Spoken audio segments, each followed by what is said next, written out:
To the online portal of Gyanalaya. Gyanalaya के online portal में आपका स्वागत है। लास्ट क्लास में हम लोगों ने देखा था ह्यूमन मेल रिप्रोडक्टिव सिस्टम के बारे में। आज हम उसी में कुछ एक्स्ट्रा पॉइंट्स देखेंगे जो नीट एग्जामिनेशन के लिए इम्पॉर्टेंट होता है। तो जैसा कि हम पढ़ चुके हैं, male reproductive system consist of a scrotum, pair of testis, vas efferentia, pair of epidermis, pair of vas deferentia, a pair of ejaculatory duct, a urethra, a penis and certain accessory glands। तो यहाँ हम शुरुआत करते हैं। बाकी हमने देखा है लास्ट क्लास में हम लोग देख चुके हैं। यहाँ हम शुरुआत कर रहे हैं स्क्रोटम से।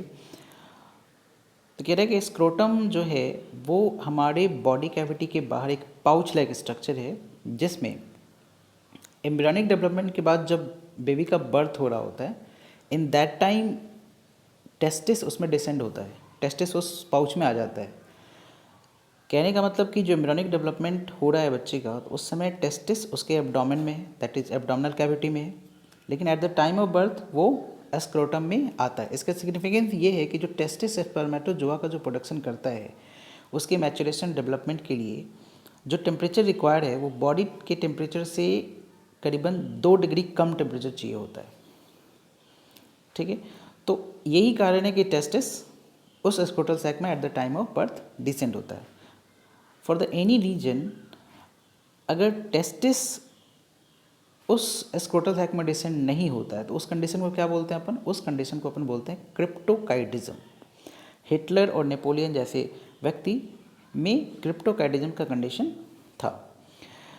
अब कहता है जो स्क्रोटम में टेस्टिस डिसेंड होता है, तो आखिर वो किस से जुड़ा रहता है? तो it is attach with the gubernaculum. ठीक है, अब टेस्टिस के अगर हम आगे की बात करें तो कहता है कि टेस्टिस का अगर आप सेक्शन काटोगे तो कुछ इस तरह से दिखेगा वो। तो इसमें क्या देख पा रहे हैं कि टेस्टिस का जो वॉल है वो 3 लेयर का बना होता है। टूनिका वेजिनालिस, टूनिका अल्बुजिनिया और टूनिका वेस्कुलोसा। ठीक है, टूनिका वेजिनालिस जो है एक्सटर्नल लेयर है। अगर बात करें टूनिका अल्बुजिनिया की, तो आप देखोगे कि टूनिका अल्बुजिनिया के जो लेयर्स हैं वो टेस्टिस के अंदर इन्वेजिनेट किए हुए हैं, और इन्वेजिनेट करके टेस्टिस को कई सारे कंपार्टमेंट्स में तोड़ देते हैं। यानी टेस्टिस के अंदर जो कंपार्टमेंट्स दिखते हैं वो टूनिका अल्बुजिनिया लेयर के कारण के लेयर के इन्वेजिनेशन के कारण है। तो कहते हैं कि टोटल कितने कंपार्टमेंट बनते हैं और उस कंपार्टमेंट को कहते क्या हैं? तो टूनिका अल्बुजिनिया के इन्वेजिनेशन से जो टेस्टिस के अंदर डिफरेंट कंपार्टमेंट्स बनते हैं उनको अपन टेस्टिकुलर लोब्यूल्स कहते हैं। क्या कहते हैं उसको? टेस्टिकुलर लोब्यूल्स कहते हैं।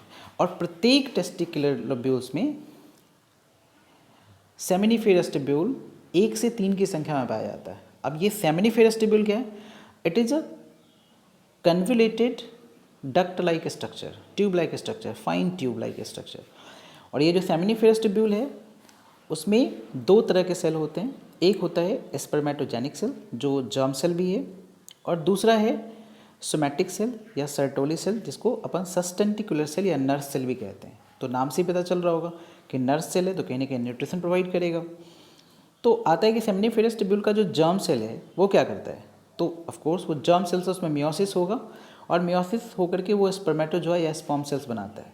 अब स्पर्म सेल्स बन गया तो उसको न्यूट्रिशन चाहिए, तो एक सेल्स और था नर्स सेल, जो क्या करता है? उस डेवलपिंग स्पर्मेटोजोआ को स्पर्म्स को न्यूट्रिशन प्रोवाइड करता है। इसको अपन सर्टोली सेल्स भी कहते हैं। ये इंटरेस्टिंग और इंपॉर्टेंट भी आपको याद रखना है।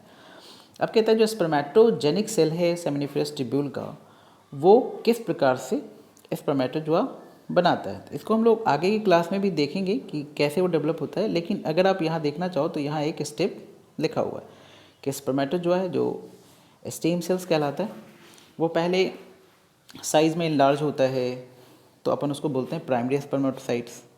और प्राइमरी स्पर्मेटोसाइट्स में मियोसिस होता है, तो वो बनाता है सेकेंडरी स्पर्मेटोसाइट। देख सकते हो यहाँ पे डिप्लॉयड था, मियोसिस के बाद वो हैप्लॉयड हो गया। ठीक है, सेकेंडरी स्पर्मेटोसाइट फर्दर डेवलप होता है अर्ली स्पर्मेटिड्स में, फिर late sperm. These are the some kind of modification. क्योंकि जो मैच्योर स्पर्म होता है वो कुछ इस तरह से होता है, उसके पास हेड होता है, टेल होता है ना। तो कहीं ना कहीं ये सारे डेवलपमेंट को रिप्रेजेंट करता है। हम देखेंगे इसके बारे में, स्पेशल हम लोग को पढ़ना भी है स्पर्म का स्ट्रक्चर। तो सेमिनिफेरस ट्यूब्यूल की कहानी होगी। अब देखो आगे कह रहा है कि जो सेमनीफेरस ट्यूब्यूल 1 से 3 की संख्या में प्रत्येक टेस्टिकुलर लोब्यूल में है, तो उनके बीच जो स्पेस है उसमें एक और तरह का सेल पाया जाता है, that is called Leydig cells, या इसको दूसरे शब्दों में इंटरस्टिशियल सेल भी कहते हैं। तो Leydig cells are endocrine cell of testis. हम पढ़ चुके हैं, दो तरह के होते हैं, एंडोक्राइन और एक्डोक्राइन के बारे में। एंडोक्राइन जो हार्मोन रिलीज करता है, एक्सोक्राइन जो एंजाइम रिलीज करता है। तो ये कहता है कि endocrine cell testis which lie in the form of cluster और singly in the interstitium space between the seminiferous tubule, यानी सेमनीफेरस ट्यूब्यूल के बीच में जो स्पेस है उसी के बीच में ये लेडिक सेल या इंटरस्टिशियल सेल पाया जाता है। अब कहता है ये करता क्या है, तो these secrete sex steroid called as androgen by using cholesterol. अब देखो हम लोग के लिए अक्सर ना देखना डॉक्टर्स मना करते हैं कि कोलेस्ट्रॉल रिच फूड नहीं खाना चाहिए। हकीकत तो ये है कि जो यंगस्टर्स है, जो यंग पीपल है, उनको वो खाना चाहिए। क्यों? क्योंकि आप देख सकते हो जो कोलेस्ट्रॉल जो होता है ना, वो स्टेरॉयड हार्मोन के बनने में ज़रूरी होता है। तो आपने क्या देखा, आपने पहले क्लास में देखा था कि जो टेस्टिस होता है वो हार्मोन रिलीज करता है, that is called male sex hormone, है ना। तो वो यही है, लेडिक सेल ये टेस्टिस के अंदर जो वो मेल सेक्स हार्मोन रिलीज करता है, this is also called as androgen. ठीक है, तो आप लास्ट क्लास में भी देख चुके हो। और उसके बनने के लिए कोलेस्ट्रॉल की ज़रूरत होती है। The cell contain a rich repertoire of enzyme which facilitate formation of pathway for steroid biosynthesis। कहने का मतलब जो आप जो कोलेस्ट्रॉल ले रहे हो उससे जो एंड्रोजन बनना है तो कैसे बनेगा, उसके लिए कौन से एंजाइम चाहिए, उसका इन्फॉर्मेशन है। तो इस एंजाइम को अपन स्टेरॉयड डिहाइड्रोजिनेज भी कहते हैं। क्लियर है? तो ये तो कहानी हो गई कि भैया सेमनीफेरस ट्यूब्यूल में दो तरह के सेल्स हैं, जॉर्म सेल्स जिसको स्पर्मेटोजेनिक सेल भी कहते हैं, और दूसरा सर्टोली सेल। ये भी हो गया कि उन सेमनीफेरस ट्यूब्यूल के बीच में जो जगह है उसमें कौन सा सेल है, तो लेडिक सेल से जो male sex hormone androgens release करता है। अब आप एक बार यहाँ इस डायग्राम पे अगर गौर करते हो तो आप क्या देखते हो कि ये जो दिख रहे हैं अंदर इस टेस्टिकुलर लोब्यूल्स में सारे के सारे सेमनीफेरस ट्यूब्यूल हैं। तो देखो कि सेमनीफेरस ट्यूब्यूल के जो सारे डक्ट हैं वो यहाँ आके मिल रहे हैं। This is the point of junction where all the seminiferous tubules are get collected. Ducts of all the seminiferous tubules are get collected. तो इस जगह को क्या बोल रहा है, रीटेटेस्टिस बोल रहा है। क्या बोल रहा है, रीटेटेस्टिस। यानी कि सेमनीफेरस ट्यूब्यूल के जो डक्ट्स हैं वो कहाँ ओपन होते हैं, तो रीटेटेस्टिस में। तो अब आगे कह रहा है कि this is a plexiform arrangement, मतलब network like of space supported by highly vascular collagenous connective tissue. हम लोगों ने टिश्यू के क्लासिफिकेशन में पढ़ा था। It is lined by squamous epithelial cell. Most important आपको ये याद रखना होगा, जो रेटिटेस्टिस होता है ना, वो जो नेटवर्क है वो किसके द्वारा लाइन रहता है, तो स्क्वामस एपिथेलियल सेल। याद होगा जो फ्लैट सेल्स थे उनको अपन स्क्वामस एपिथेलिया कहते थे, उससे लाइंड होता है रेटिटेस्टिस के सारे के, of which bear a flagella whose activity assist in forward migration of testicular sperm which are immotile at this stage. देखो यहाँ पे स्पर्म की मोबिलिटी से क्या मतलब होता है कि स्पर्म जो है बाद में जाके देखोगे वो मोबाइल हो जाता है, यानी कि वो मूव कर सकता है। क्यों? क्योंकि फीमेल जेनेटेलिया में उसको मूव करके फैलोपियन ट्यूब तक जाना रहता है जहाँ पे फर्टिलाइजेशन होता है, ampulla isthmus junction which is a part of fallopian tube where fertilisation takes place. Fertilisation में जहाँ स्पर्म ओवम से मिलता है और मिलके जाइगोट बनाता है आफ्टर फर्टिलाइजेशन। तो कहता है कि उनको मोबिलिटी चाहिए। तो एक सवाल मेरे पास रह गया कि स्पर्म को मोबिलिटी कहाँ मिलती है, क्योंकि यहाँ क्लियरली मेंशन है कि रीटेटेस्टिस का जो एरिया है सेमनीफेरस ट्यूब्यूल में जो स्पर्म बना वहाँ से जब वो रीटेटेस्टिस में आया तो रीटेटेस्टिस तक उसमें मोबिलिटी नहीं आती है कि, है ना। और चूँकि उसको जाना तो है, इसलिए रीटेटेस्टिस के जो सेल्स होते हैं स्क्वामस एपिथेलियम वो फ्लैजिलेटेड होते हैं ताकि वो मूव कर सके।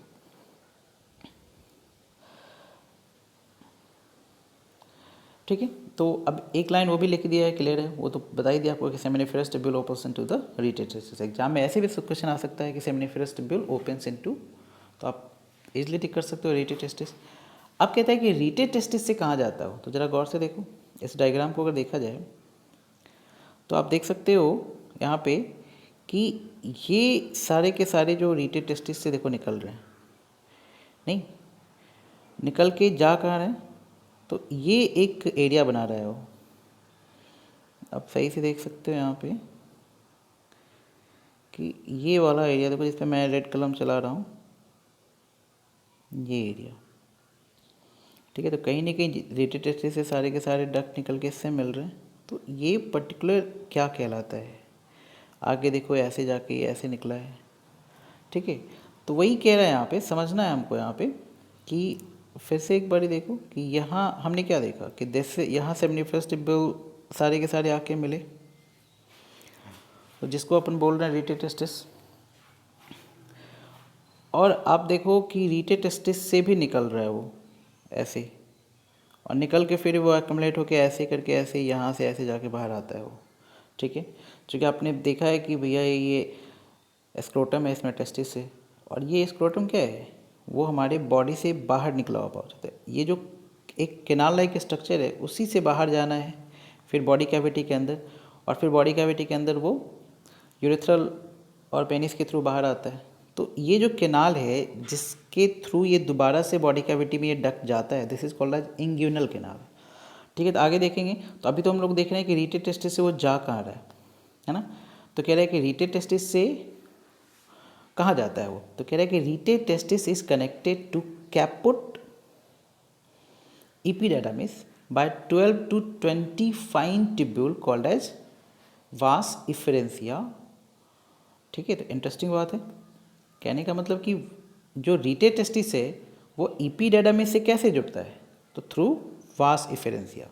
अब यहाँ पे एक सवाल आया कि भाई कैपुट epididymis क्या है, तो इसको हम थोड़ा समझ लें। यहाँ पहले डायग्राम देख लेते हैं। डायग्राम आप देख सकते हो क्लियरली कि कहीं ना कहीं यहाँ दिखा रहा है head of epididymis, duct of epididymis, body of epididymis, tail of epididymis, यानी कि यहाँ टेल है और यहाँ पे इसका हेड है, ठीक है। यानी कि ये वाला जो सेक्शन है हमारा पूरा का पूरा एपिडिडाइमिस का ही है, ठीक है।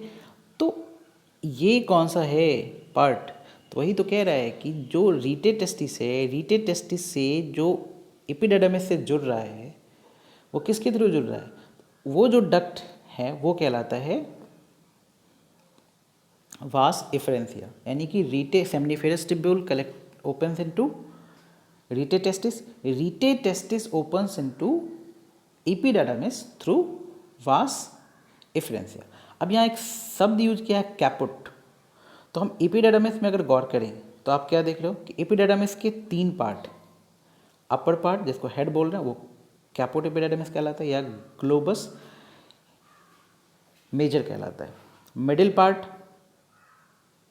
कॉर्पस एपिडिडाइमिस या ग्लोबस नॉर्मल, और बेसल पार्ट जो टेल है this is called chorda epididymis. तो इस डायग्राम में अगर आप गौर से देखो तो आपको पता चल रहा होगा कि यहाँ पे हेड ऑफ एपिडिडाइमिस है और यहाँ पे टेल ऑफ एपिडिडाइमिस है। तो इस हेड ऑफ एपिडिडाइमिस से जो रीटे टेस्टिस होता है वो किसके थ्रू जुड़ता है, वास एफरेंसिया के जगह जुड़ता है। तो ये आपको मेमोरी में रखना होगा, ठीक है।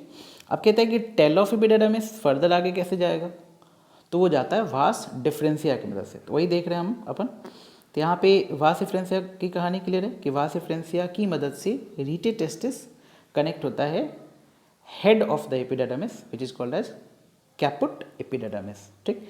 अब बात करें एपिडिडाइमिस की, तो from rete testis sperms moves into series of coiled efferent duct in epididymis that empty into a single tube called as ductus epididymis present inside epididymis as a highly coiled tube measures about 6 meter in length, 6 meter. It is lined by, तो ये आपको एकदम से याद रखना है कि अगर हम एपिडिडाइमिस के सेक्शन की बात करें तो वो जो डक्ट है वो किस सेल से लाइन रहता है, तो pseudostratified columnar epithelial cell से, ठीक है। अब ये भी याद रखिए कि वास एफरेंसिया भी तो डक्ट लाइक स्ट्रक्चर है, तो वो लाइन रहता है कॉलमनर सिलिएटेड एपिथेलिया से। तो ये आपको याद रखना है। अब जरा यहाँ देखो गौर से कि इधर भी नेटवर्क लाइक एरिया, ये सब भी कॉइल्ड एरिया है, और फाइनली क्या देखो सिंगल डक्ट जाता है ऐसे, क्लियर है। तो आपको ये दिमाग में रखना है कि जितने भी नेटवर्क ऑफ डक्ट हैं फाइनली वो एक डक्ट में कन्वर्ट हो जाते हैं, क्लियर। तो अभी तक हमने क्या देखा कि जो टेस्टिकुलर लोब्यूल में जितने भी 250 के आसपास टेस्टिकुलर लोब्यूल्स होते हैं, है ना, तो उसमें वो बुक टू बुक वैरी भी करता है, कहीं 300 लिखा रहता है, तो आपको 250 एवरेज लेना है। टेस्टिकुलर लेवल में जो सेमनीफेरस ट्यूब्यूल है, सारे के सारे सेमनीफेरस ट्यूब्यूल ओपन होते हैं कहाँ, रीटे टेस्टिस में। रीटे टेस्टिस कैपुट एपिडाइडर्मिस यानी हेड ऑफ द एपिडाइडर्मिस से जुड़ता है थ्रू वास एफरेंसिया। ठीक है, वास एफरेंसिया के जो डक्ट्स हैं वो किससे लाइन रहते हैं, तो ये आपको डेफिनेटली याद रखना है, किससे लाइन रहते हैं, कॉलमनर सिलेटेड एपिथेलिया से। ठीक है, उसी तरह से एपिडाइडर्मिस, तो ये भी आपको याद रखना है स्यूडो स्ट्रेटिफाइड। आपने 3 पार्ट होता है, मैंने आपको बता ही दिया।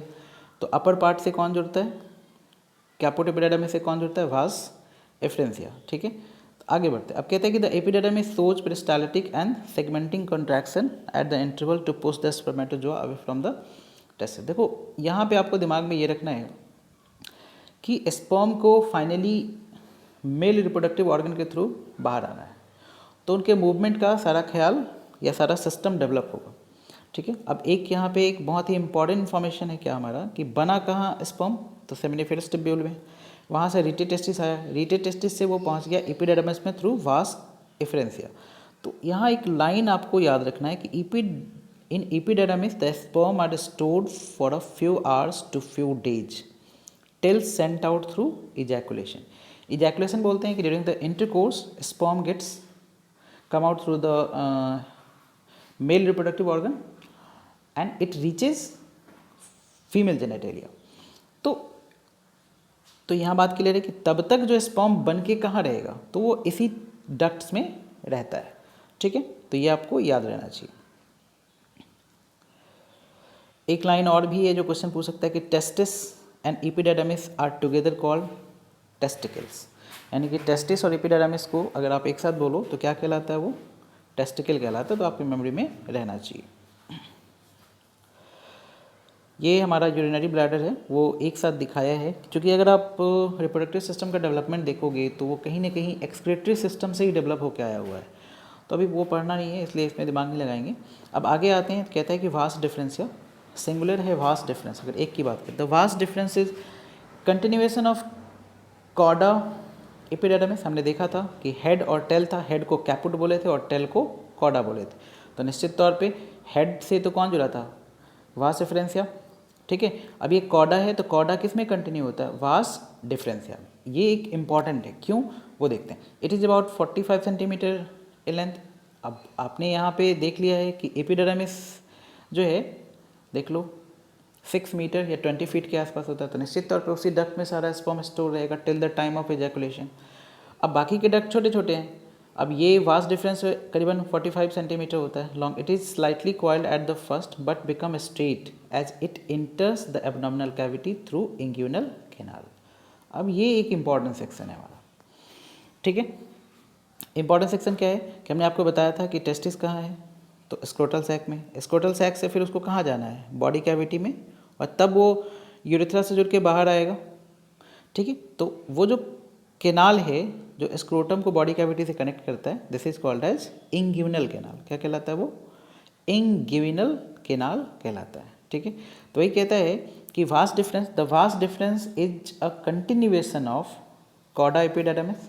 It is about 45 centimetre long and it is slightly coiled at the first but become straight as it enters the abdominal cavity through inguinal canal। तो आपसे क्वेश्चन पूछ सकता है कि which among the following duct enters the abdominal cavity through inguinal canal। Options दे देगा, vas डिफरेंसिया, vas deferens, epididymis, कुछ भी देगा।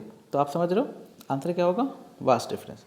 अब कहते हैं vas deferens conduct is form from epididymis to urethra and is lined by pseudostratified epithelia. तो एकदम से आपको ये याद रहना है, यानी कि जिस चीज़ से लाइनिंग इसका होता है एपिडाइडर्मिस का, वही सेल इसमें भी है। ठीक है, तो आपको ये याद रखना है। अब यहाँ पे एक आगे की बातें कहता है कि surgical interference of vasectomy of vas deferens ensure successful non reversible male contraception. Contraception का मतलब होता है कि जिससे चाइल्ड बर्थ को रोका जा सके। ठीक है, तो मान लो बच्चे एक ही अच्छे, एक बच्चे के बाद किसी पेरेंट को लगता है कि नहीं अब हमको और बच्चा नहीं चाहिए, तो मेल क्या करता है, जाके अपना वैसोकोटॉमी कराता है। तो वैसोकोटॉमी में किसको काटता है डॉक्टर, वास डिफरेंसिया को। ठीक है, वो क्या करेगा, मान लो ये ट्यूब है, उसको कट करके और इधर भी बाइंड कर देगा, इसको भी बाइंड कर देगा, ठीक है। तो ये नॉन रिवर्जिबल प्रोसेस, यानी एक बारी किसी ने वैसोपोटॉमी करा लिया तो फिर से दोबारा से उसको जोड़ के वो मतलब स्पर्म की मोबिलिटी को चालू करके फिर से फादर नहीं बन सकता, ठीक है। तो कहने का मतलब कि वन टाइम प्रोसेस है ये, अगर एक बारी किसी ने करा लिया तो ये रिवर्स नहीं होगा, यानी कि उसमें वो फिर उसका जो रिप्रोडक्शन है वो स्टॉप हो जाएगा, उसमें स्पर्म का एजैकुलेशन नहीं होगा, ठीक है। यहाँ पे वास डिफरेंशिया एंड वास डिफरेंशिया में डिफरेंस दिया गया है, तो ये आप देख सकते हो। कहता है कि राइजेस फ्रॉम रीटे टेस्टिस, पता ही हमको रीटे टेस्टिस से वो कैपोट एपिडाडर्मिस से जुड़ता है। राइजेस फ्रॉम कॉर्डा एपिडाडर्मिस, जाहिर सी बात है टेल ऑफ द एपिडाडर्मिस। इसकी संख्या दी हुई है, आर लाइनिंग बेयर्स मेनी से related, carry spermatozoa from rete testis to caput, ये सब आपको पहले ही बता जा चुका है, आप चाहो तो वीडियो पॉज करके इसको लिख भी सकते हो। अब आगे है इजैकुलेटरी डक्ट। तो इजैकुलेटरी डक्ट से पहले एक सवाल आपसे पूछा जा सकता है, क्या सवाल पूछा जा सकता है वो देखिए। सवाल क्या पूछा जा सकता है कि हमने क्या देखा था कि जो स्क्रोटल सैक है उसमें टेस्टिस है, ठीक। आपने क्या देखा कि टेस्टिस का जब टीएस देखा आपने तो दिख रहा है आपको सेमिनिफेरस टिब्यूल दिखा, रीटे टेस्टिस देखा, इसके बाद आपको दिखा कि वो वास डिफरेंशिया के जरिए एपिडाडर्मिस से जुड़ा, फिर देखा आपने वास डिफरेंस, और आपने क्या देखा कि जो स्क्रोटल सैक से फिर से वो एब्डोमिनल कैविटी में जाता है कौन, वो जो डक्ट दोनों टेस्टिस से, तो वो कौन जाता है, तो वो जाता है वास डिफरेंस, यानी वास डिफरेंस है ना, come out of scrotal sac through inguinal canal and enters into the abdominal cavity. तो एक सवाल और बन जाता है कि टेस्टिस से बाहर कौन डक्ट आता है, क्योंकि टेस्टिस तो एक बॉल लाइक स्ट्रक्चर है, इससे बाहर कौन आता है, तो ये आपके लिए क्वेश्चन रहेगा। आप ऊपर के सारे स्टेटमेंट को लाइन वाइन में पढ़ोगे और वो मुझसे शेयर करोगे कि सर ये वाला जो डक्ट है वो टेस्टिस से बाहर आता है, इंग्यूनल कैनाल के थ्रू बॉडी कैविटी में कौन जाता है, द वास डिफरेंस, तो टेस्टिस से बाहर कौन सा डक्ट आता है, ठीक है। अब बात करें अपन इजैकुलेटरी डक्ट की, नाम ही बता रहा है कि इजैकुलेटरी डक्ट, यानी कि जहाँ से इजैकुलेशन होना है, कि स्पर्म जहाँ से बाहर आएगा, कहाँ के लिए, रिप्रोडक्टिव ऑर्गन से होते हुए बाहर आके वो फीमेल जेनेटलिया में जाता है। तो कहता है कि they are short 2 centimetre straight muscular tube each form by union of vas deferens and duct of seminal vesicles where ejaculate is formed, यानी कि वास डिफरेंस में तो सिर्फ स्पर्मेटोजोआ आ रहा है, लेकिन जो निकलता है ह्यूमन मेल ऑर्गन से उसको सीमेन बोलते हैं अपन। इसका मतलब स्पर्मेटोजोआ के अलावा भी कुछ चीज़ें हैं तो वो सेमिनल वेसिकल्स ऐड करता है, इसीलिए उसका बोला है, क्या बोला है यहाँ पे देखो, कह रहा है कि straight muscular tube each form by union of vas deferens and duct of seminal vesicles where ejaculate is formed, वहीं पे इजैकुलेट बनता है by mixing of sperm with, किसके साथ, with the secretion of seminal vesicles, the two ejaculatory duct join, इसका मतलब 2 ejaculatory duct joins the urethra within the prostate gland. अब यहाँ थोड़ा सा डायग्राम पे चलेंगे हम, जहाँ से ये कॉन्सेप्ट क्लियर होना है। यहाँ देखो हमने क्या देख रहे हैं, यहाँ दिख सकता है क्लियर कि जो वास डिफरेंस है, ये देखो ये वास डिफरेंस आया और ये आ रहा है, ठीक है, लुप किया यूरिनरी ब्लैडर को। अब यहाँ देखो यहाँ पे सेमिनल वेसिकल्स है, उसके साथ मिल के यहाँ ये वाला जो सेक्शन है, जैसे ये वाला पार्ट जो है बीच में जो दिख रहा है हार्ट सेपरेट, वो प्रोस्टेट ग्लैंड है, this is prostate gland.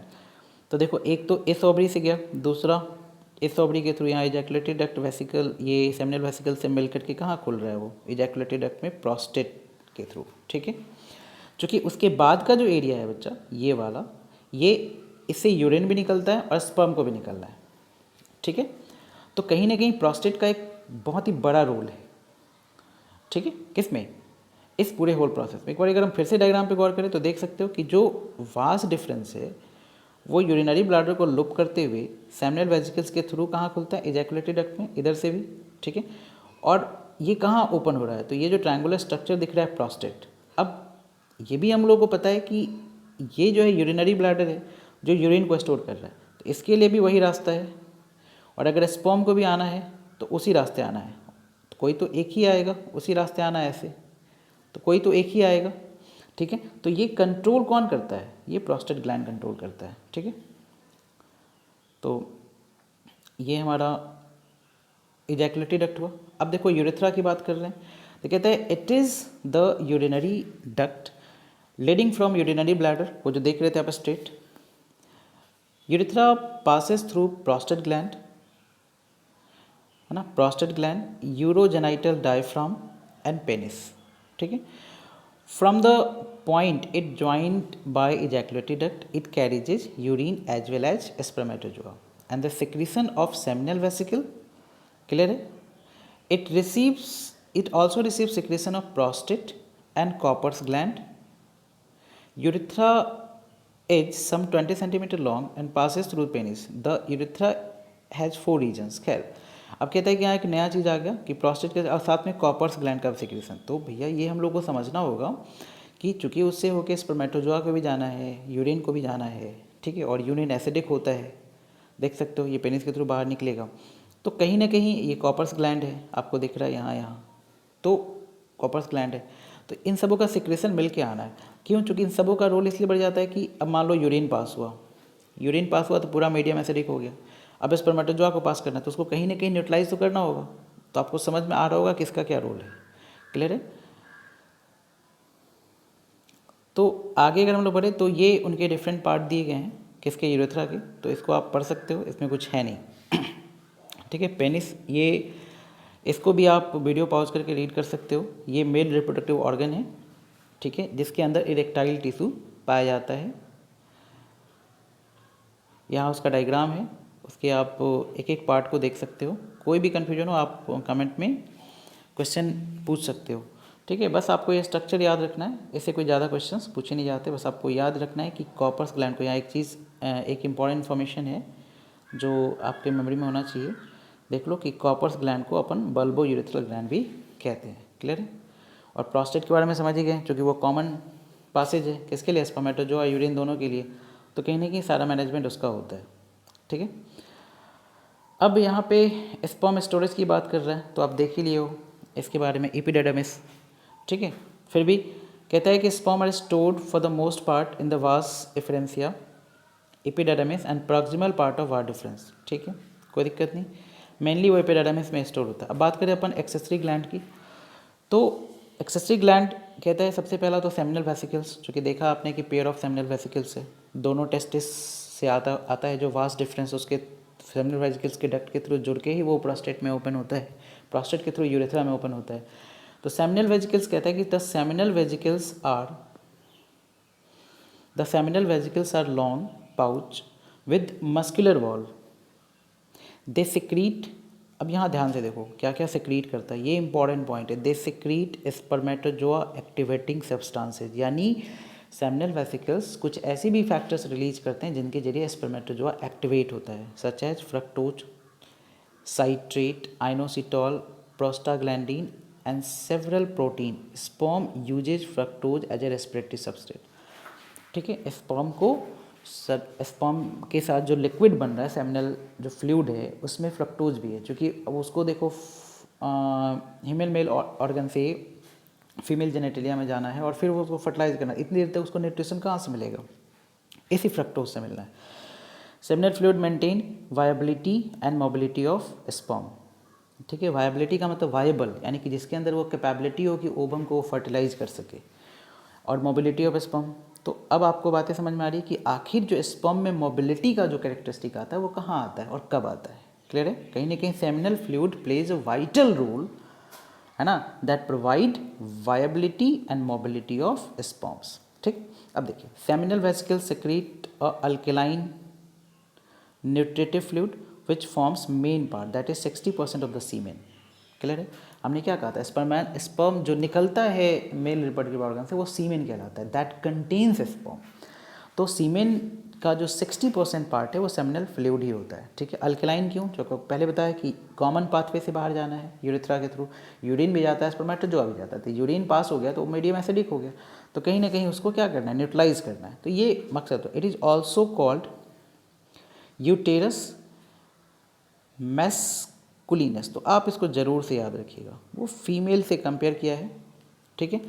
It is formed from Mullerian duct of the embryo, ये भी याद रखना है, इसको हम आगे के वीडियोज़ में देखेंगे कि what is called Mullerian duct. लेकिन आपको क्या याद रखना है कि जो सेमिनल वेसिकल्स होते हैं उसको हम क्या कहते हैं, यूटेरस मैस्कुलिनस भी कहते हैं, ठीक है। और दूसरा चीज़ कि it is formed from Mullerian duct of the embryo. अब in female these duct form the oviduct, ठीक है। यानी कि जो अगर बात करें फीमेल के केस में तो ये जो मुलेरियन डक्ट है वो क्या बनाता है, ओविडक्ट बनाता है। और अगर हम लोग बात करें किसमें, ह्यूमन मेल में, तो क्लियर है। अब कहता है कि the seminal vesicle do not store sperm, तो कहानी क्लियर है। स्टोर कौन कर रहा है, एपिडाडर्मिस कर रहा है, वास डिफरेंशिया कर रहा है, कुछ वास डिफरेंस में भी रहता है, लेकिन मेनली एपिडाडर्मिस। अगर क्वेश्चन में तीनों ऑप्शन दिया है तो आपको टिक करना है एपिडाडर्मिस को। Seminal vesicles are found between urinary bladder and rectum. Rectum alimentary canal का पार्ट है। टेस्ट फॉर रेप, अब मान लो किसी फीमेल का रेप हुआ तो निश्चित तौर पे उसमें सीमेन डिस्चार्ज होगा। सीमेन अगर डिस्चार्ज हुआ है तो सीमेन के साथ क्या रहता है, सेमिनल फ्लूइड भी रहता है। स्पर्मेटोजोआ मतलब सीमेन में स्पर्मेटोजोआ सेमिनल फ्लूइड रहता है, तो सेमिनल फ्लूइड में फ्रुक्टोज पाया जाता है। तो presence of fructose in the female genitalia confirms the rape. तो चूँकि वो फ्रुक्टोज और कहीं से आना नहीं और ना कहीं बनता है हमारे बॉडी में, ठीक है, तो कहीं ना कहीं अगर है तो दैट मीन्स वो किसका पार्ट है, वो कहीं ना कहीं उसमें सीमेन डिस्चार्ज हुआ है, इसका मतलब उस फीमेल का रेप हुआ है। Prostate gland, the prostate gland surrounds the first portion of urethra. This gland secretes slightly acidic fluid which forms 25% part of the semen. 60% seminal fluid हो गया, 25% प्रोस्टेट ग्लैंड का हो गया। The secretion nourishes and activate the spermatozoa to swim, clear है। यानी prostate का जो secretion है वो क्या करता है, वो स्पर्मेटोजोआ को नरिश भी करता है और साथ में उसको एक्टिवेट भी करता है। It is essential for the sperm mobility, ठीक है। अब देखो यहाँ पे हमने देखा कि कहीं ना कहीं सेमिनल फ्लूइड की तरह ये भी क्या है, एसेंशियल है फॉर द स्पर्म मोबिलिटी। तो अब एक सवाल पूछा जा सकता है, अगर मान लो दोनों दे रहा है, प्रोस्टेट फ्लूइड भी दे रहा है, सेमिनल फ्लूइड भी दे रहा है, पूछ रहा है कि कौन स्पर्म मोबिलिटी के लिए रिस्पॉन्सिबल है, तो आप वहाँ पे प्रोस्टेट फ्लूइड टिक करोगे क्योंकि वो ज़्यादा रोल प्ले करता है। अब ये पूछ जाएगा कि स्पर्म की वायबिलिटी के लिए कौन रिस्पॉन्सिबल, प्रोस्टेट फ्लूइड या सेमिनल फ्लूइड, तो आप उसमें क्लियरली वायबिलिटी की जब बात आएगी तो वहाँ टिक करोगे आप सेमिनल फ्लूइड, ठीक है। In the secretion of prostate gland, citric acid, calcium and phosphate, fibrinogen, fibrinolysin is present. The secretion of prostate gland combines with the secretion of seminal vesicle and so the semen gets coagulated. In the coagulated semen, the mobility of the sperm is reduced and so their energy is conserved. After some time, due to fibrinolysin, semen again liquefies and in this semen now the sperm can move. Clear है कहानी, कहने का मतलब कि beginning में अगर मान low sperm में मोबिलिटी आ गई तो मूव करेगा, सारा का सारा एनर्जी उसका वेस्ट हो जाएगा। तो इस कंडीशन में कह रहा है कि जो प्रोस्टेट फ्लूइड है और सेमिनल फ्लूइड है वो दोनों मिलके उसको कोगुलेट कर देता है। कोगुलेट करने का मतलब उसमें स्पर्म की मोबिलिटी ऑलमोस्ट सीज हो जाती है, ठीक है, तो उसका एनर्जी कंजर्व रहेगा। लेकिन जब वो डिस्चार्ज होता है, इजैकुलेट होता है, उस दौरान जो प्रोस्टेट का एक सिक्रीशन है फाइब्रोलाइसिन क्या करता है, उसको फिर से लिक्विड ही बना देता है और स्पर्म अपनी मोबिलिटी को रिगेन कर लेता है। इसलिए प्रोस्टेट का एक खास रोल है। अगर किसी का सर्जिकल रिमूवल हो जाए प्रोस्टेट का, मान लो प्रोस्टेट का साइज़ बड़ा हो गया, कुछ प्रॉब्लम आया और उसको सर्जिकली अगर रिमूव कर दिया जाए तो बहुत मुश्किल है फिर, ठीक है। तो यहाँ आता है अगला कॉपर्स ग्लैंड है। तो these are also termed as bulbourethral gland, इसको अपन बल्बो यूरेथ्रल ग्लैंड भी कहते हैं, ठीक है। कितने हैं पाए जाते हैं, तो आपको याद रखना है कि ये वन पेयर में है, attach to the urethra. They secrete alkaline mucus which is a discharge into the spongy part of the urethra. The mucus क्या करता है, वो जाहिर सी बात है लुब्रिकेट करेगा, क्योंकि उससे होकर के स्पर्मेटोजोआ को पास करना है। इसका मतलब इजैकुलेशन से पहले कॉपर ग्लैंड फंक्शनल हो जाता है और उस यूरेथ्रल ट्यूब को क्या करता है, लुब्रिकेट कर देता है। That facilitates the ejaculates to move out from the male reproductive organ. Secretion of copper gland carries some spermatozoa released before ejaculation, ठीक है। This is one of the reason for the high failure rate of the withdrawal method of birth control. देखो withdrawal method of birth control का मतलब during the copulation अगर mail अपना जो reproductive organ है वो पुल आउट कर लेता है तो भी प्रेगनेंसी के चांसेस बन जाते हैं। क्योंकि होता क्या है कि इजैकुलेशन से पहले कॉपर्स ग्लैंड रिलीज करता है, तो उसमें भी कुछ स्पर्मेटोजोआ आ जाता है, क्योंकि एकदम स्पॉन्टेनियस प्रोसेस है कि कॉपर्स ग्लैंड रिलीज किया अपना म्यूकस और उसी समय जो है सो आपने ये इजैकुलेट भी बाहर आता है। तो देर में भी चांसेस कि कुछ न कुछ जो स्पर्मेटोजोआ है वो कॉपर्स ग्लैंड के सिक्रेशन के साथ आ जाता है। तो अगर मेल अपने रिप्रोडक्टिव ऑर्गन को विड्रॉ कर भी लेता है तो देर में भी chances of conceive of pregnancy in the case of female. ठीक है, अब ये रेक्टल ग्लैंड है। तो सबसे पहली बात कि यहाँ पे नीचे पढ़ सकते हैं हम लोग, इन मैन पेरिनियल और रेक्टल ग्लैंड आर एब्सेंट। ये एक फेरोमोन रिलीज करता है, ऐसे सोच लो, या एक ऑड्रीफेरस लिक्विड रिलीज करता है, या फेरोमोन बोलो, जो क्या करता है, अपोजिट सेक्स को अट्रैक्ट करता है और कुछ नहीं। तो ये मेल में पाया नहीं जाता। Person with A sperm count. ठीक है, अब आगे देखते हैं अदर ग्लैंड। तो और भी कुछ ग्लैंड है जो प्रीप्यूस ग्लैंड है। Prepuce contain prepucial gland which produce a sebaceous substance which together with disquamated epithelium cell form a whitish pasty foul smelling accumulation called as smegma about the base of the glans penis beneath the prepuce। कहने का मतलब कि ये जो gland है वो जो penis होता है उसके साइड में वाइटिस लिक्विड रिलीज़ करता है। इसका कोई खास सिग्निफिकेंस नहीं है, आप इसको लिख सकते हैं वीडियो पॉज करके, क्वेश्चन में नहीं पूछा जाता। सीमेन की बात करें, ये इंपॉर्टेंट है। The product of testis spermatozoa prostate gland along with the fluid from the seminal vesicles are collectively known as semen. यानी सीमेन का फॉर्मेशन कैसे होता है, तो आप क्लियरली समझ सकते हो, जो स्पर्मेटोजोआ बना है, जो सेमिनल फ्लूइड और जो प्रोस्टेट ग्लैंड का जो रिलीज करता है, सब मिलके क्या बनाता है, सीमेन। 60% कौन है, सेमिनल फ्लूइड है, 25% प्रोस्टेट है। ठीक है, it is milky viscous and alkaline. PH वेच याद रखिएगा। Fluid ejaculated by male reproductive system during the orgasm. ठीक है, the volume of ejaculate varies from person to person. कितने मात्रा में एक बारी में निकलेगा वो अलग अलग पर्सन में अलग अलग होता है। ठीक है, लेकिन ईच इजैकुलेट मेजर्स एक जो एवरेज है 3.5 ml and contains 50 to 150 million sperm. याद रखिएगा। ठीक है, तो एवरेज 400 मिलियन स्पर्म इजैकुलेट होता है पर इजैकुलेशन। ठीक, तो अगर किसी कारण से, यानी कि 50 से 150 से किसी कारण से 50 मिलियन से कम अगर स्पर्म निकला पर इजैकुलेशन, तो क्या होगा, तो वहाँ पे प्रेगनेंसी कंसीव करने के चांसेस मिनिमाइज हो जाते हैं। ठीक है, अब कहते हैं कि द लाइफ स्पैन, जब फीमेल जेनेटलिया में जाता है स्पर्म, तो कितने दिनों तक जीवित रहता है, कितने देर तक जीवित रहता है, तो 24 to 48 आवर्स। ठीक है, जो स्पर्म की मोबिलिटी क्या होती है वहाँ पे 1.5 to 3 मिलीमीटर पर मिनट। तो डेफिनेटली आप याद रखिएगा, एंडोमेट्रियम बोलते हैं जो फीमेल का जो यूट्राइन लेयर होता है, उसका अंदर वाला लेयर जो during the pregnancy conceive period वो एक पाथ बनाता है ना, पाइप लाइक स्ट्रक्चर बनाता है, और वो फाइनली कहाँ जाता है, फैलोपियन ट्यूब में। हम लोग देखेंगे फीमेल रिप्रोडक्टिव सिस्टम में। ठीक है, तो उसमें मूवमेंट क्या होता है स्पर्म का 1.5 to 3 मिलीमीटर पर मिनट। तो आपको सब कुछ याद रखना है कि पर इजैकुलेशन कितना निकलता है सीमेन, उसमें कितने स्पर्मेटोजोआ होते हैं। ठीक है, उसका स्पीड क्या होता है इनसाइड द फीमेल जेनेटेलिया। अब यहाँ एक इंपॉर्टेंट इन्फॉर्मेशन है कि a person with A sperm count below 20 million, सुनो, पर इजैकुलेशन, यानी 50 से 100 कितना पढ़ा आपने, 50 to 150 मिलियन। लेकिन अगर किसी कारण से स्पर्म काउंट कितना है 20 मिलियन से कम है, स्पर्म काउंट का मतलब पर इजैकुलेशन कितने स्पर्म, तो वो क्या कहता है, फिजियोलॉजिकली स्ट्राइल होता है, यानी उसके अंदर स्पर्म तो बन रहा है लेकिन उसकी मात्रा इतनी नहीं, अधिक नहीं है कि फर्टिलाइजेशन हो सके। ठीक है, एक ही स्पर्म को फर्टिलाइज करना है, लेकिन बहुत सारे बैरियर्स होते हैं, उनको फीमेल जेनेटेलिया के एंडोमेट्रियम एरिया से निकल के फॉलोपियन ट्यूब तक जाना रहता है, तो it is not so easy. Fusion of defective sperm with the ovum causes many birth defect. तो हम लोग पढ़ेंगे इसको आगे। ठीक है, अभी हमारे पास इंपॉर्टेंट है स्पर्म काउंट समझ गए, पर इजैकुलेशन नंबर ऑफ स्पर्म।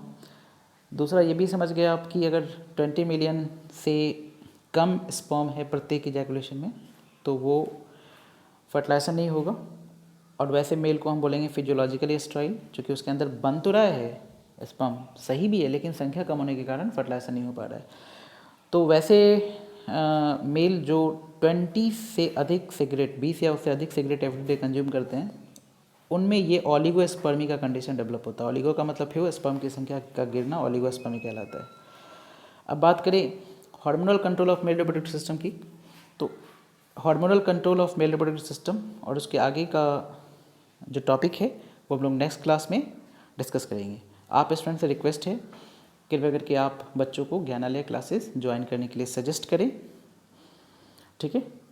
और अभी जो मैंने आपको बताया उसमें कहीं भी कोई डाउट है तो आप उस डाउट को हमारे द्वारा दिए गए व्हाट्सएप नंबर पे सेंड करें, हम उसको आपको फिर से क्लियर करेंगे। Thank you.